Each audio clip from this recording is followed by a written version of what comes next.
So I enlisted my birds to help with this video today. Again, they really enjoy talking about jewelry.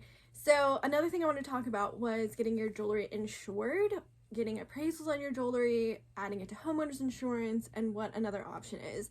So at our jewelry store, we really like to utilize Jewelers Mutual. It's an insurance that strictly insures jewelry. They don't do anything else. They don't do cars, anything like that. So they are a really easy company to work with as long as you keep up with your premiums and don't let your insurance lapse. They're very fair, I think.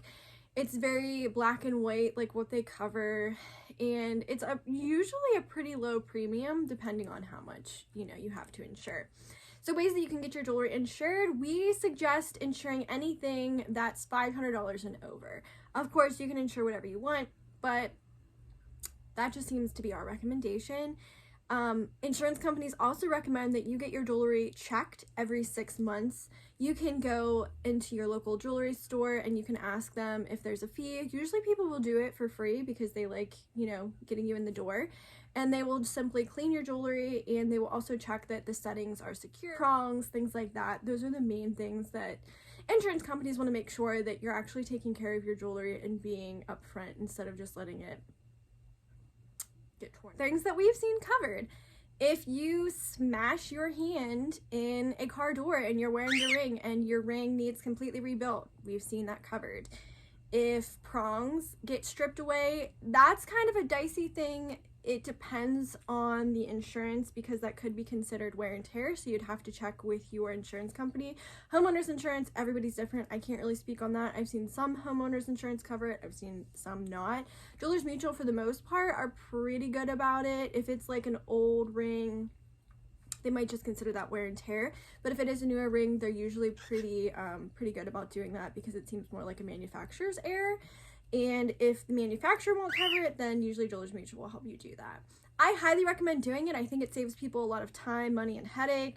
Like I said, it's usually there's different plans that you can do, but you just get your jewelry insured and then you pay a premium. How to choose between Jewelers Mutual and your homeowner's insurance. You just want to call, just like you would kind of shop around for car insurance. You want to ask your homeowners, how much is my premium going to be if I put X amount of this? What all does it cover? Some homeowners insurance doesn't necessarily cover everything, so they'll only cover if an item is lost. They don't cover if it's damaged. So that's another thing you want to look into because Jewelers Mutual will cover almost anything. Lost, damaged, stolen. Homeowners insurance is going to be per them, and I also know that they only cover up to a certain amount sometimes, where Jewelers Mutual will usually, and once again you'll want to definitely double check and make sure, but for the most part from what I've seen, they will cover up to the value of the item that it's appraised for. To insure anything, you're usually going to need an appraisal. I know that homeowners usually wants an appraisal. I know that Jewelers Mutual, for the most part, sometimes when you first go to insure it, they don't necessarily need the appraisal. They might just need a receipt, but I know if you're filing a claim, they really like to have that appraisal.